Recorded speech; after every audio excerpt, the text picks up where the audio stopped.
સીતારામ, હર હર મહાદેવ। કેમ છો તમે બધા મિત્રો? આઈ હોપ કે મજામાં હશો એન્ડ હું પણ મજામાં છું મિત્રો।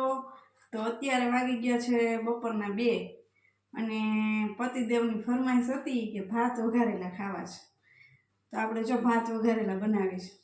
ખાવા હોય તો આવી જજો તમે મિત્રો। તો ટેસ્ટી સ્પાઇસી એવા ભાત વઘાર નાખીએ અને સાથે કર્યું છે રીંગણા બટેટાનું શાક, રોટલી, ભાત વઘારેલા, છાશ, મસ્ત એવું મેનુ છે। તો જમવા આવી જજો।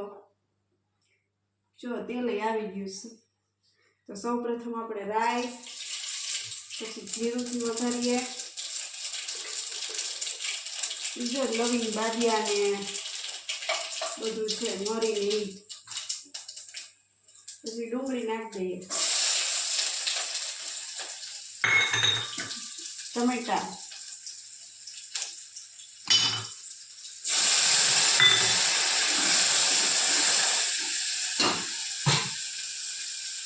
પછી હળદર, મીઠું, સ્વાદ અનુસાર મીઠું નાખી દઈએ। થોડુંક તીખું ખાઈએ એટલે લસણની ચટણી એડ કરી દઈએ।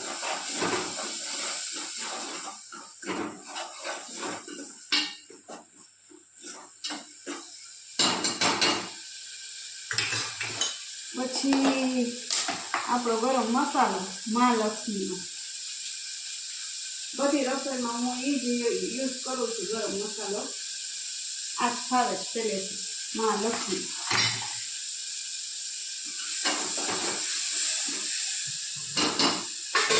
એન્ડ મિત્રો પાણીનો વઘાર નહીં, છાશથી વઘાર કરવાનો એટલે એકદમ સ્પાઇસી અને જે ખાટું ખાતા હોય એ લોકો માટે બહુ સરસ ભાત બને। થોડોક છાશથી વઘાર કરવાનો,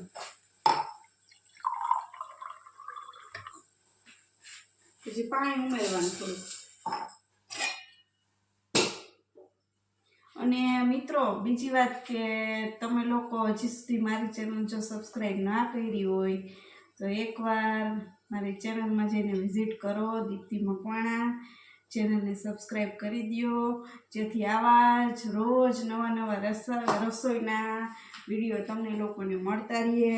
અને શોર્ટ વિડીયો તો તમે લોકો જુઓ જ છો, તો લોંગ વિડીયોમાં પણ થોડોક સપોર્ટ આપજો મિત્રો, જેથી કરી મારી ચેનલ ગ્રો થાય। અને હવે જો આપણે ભાત એડ કરી દઈએ, પહેલેથી પલાળીને જ રાખ્યા હતા।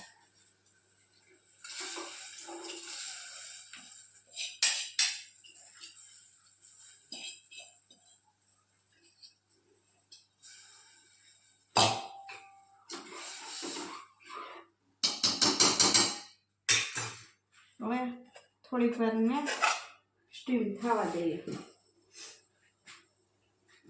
તો આવતીકાલે ફરી મળીશું એક નવી રેસીપી સાથે। ત્યાં સુધી bye bye, Har Har Mahadev and Sitaram. તો હજી સુધી જો ચેનલ સબસ્ક્રાઈબ ન કરી તો સબસ્ક્રાઈબ કરી દો અને લાઈક કરો, શેર કરી દો। Bye bye.